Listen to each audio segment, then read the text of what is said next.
PGRI semester 5. Baiklah, pada video kali ini saya akan membuat video tentang pembelajaran dari kelas 2, tema 8, keselamatan di rumah dan di perjalanan, subtema 2, menjaga keselamatan di rumah, dan pembelajaran yang pertama. Nah, sini saya akan membahas tentang teks narasi. Teman-teman tahu tidak apa itu teks narasi? Jadi, saya akan menjelaskan tentang teks narasi. Teks narasi itu adalah jenis teks yang berisi cerita yang disampaikan melalui alur peristiwa yang disusun secara kronologis dan kausalitas oleh sebab akibat. Nah, di sini jadi teman-teman sudah tahu kan pengertian dari teks narasi ini. Selanjutnya kita masuk kepada struktur teks narasi. Yang pertama, di strukturnya adalah pengenalan situasi cerita atau exposition orientasi, yaitu penulis mulai memperkenalkan tokoh dan hubungan di antara yang tokoh. Yang kedua yaitu pengungkapan peristiwa.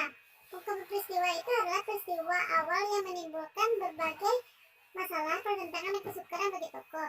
Yang ketiga yaitu konflik, terjadinya peningkatan atau kehebohan yang memunculkan situasi yang menegangkan.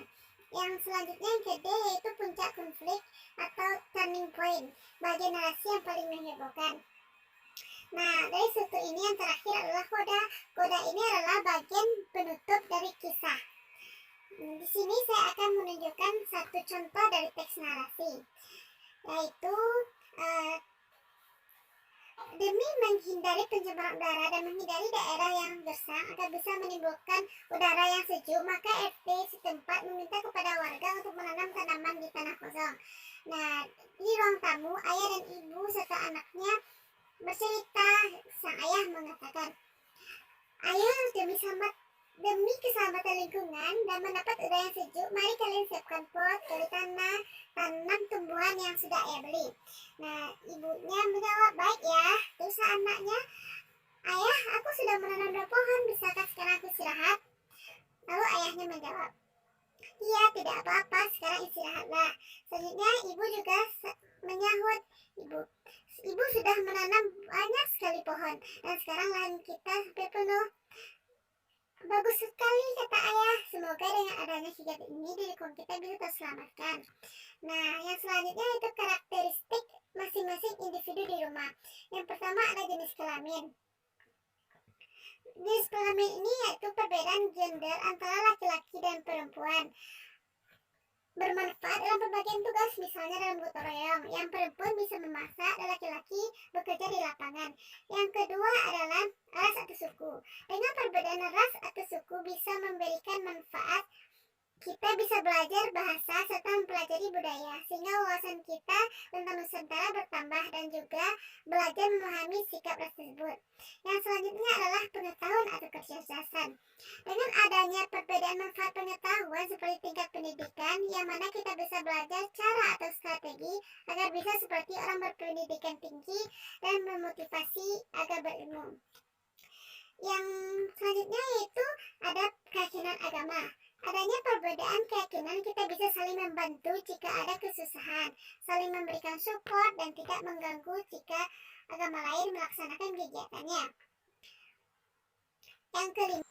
Yang kelima ada perbedaan usia. Adanya perbedaan usia dapat menimbulkan rasa saling menghormati serta hidup rukun satu sama lain. Orang yang berusaha lebih besar akan menyayangi yang kecil dan begitu juga sebaliknya. Nah, yang keenam ada perbedaan kepribadian. Adanya perbedaan sifat kita bisa menciptakan hidup rukun satu sama lain. Kita bisa mengetahui sifat dan karakter orang tersebut. Yang ketujuh yaitu tinggi badan. Adanya perbedaan tinggi rendah memanfaatkan kita, yaitu kita bisa minta tolong kepada yang tinggi untuk mengambil apa yang tidak bisa kita capai.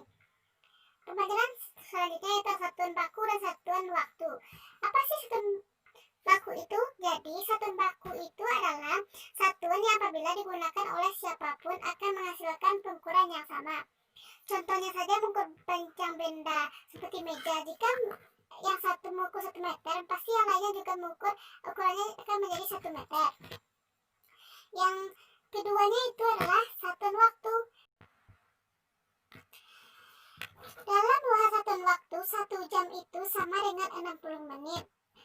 60 menit itu sama dengan 3.600 detik. Jika satu hari 24 jam, maka dalam satu hari terdapat 1.440 menit dan 46.400 detik.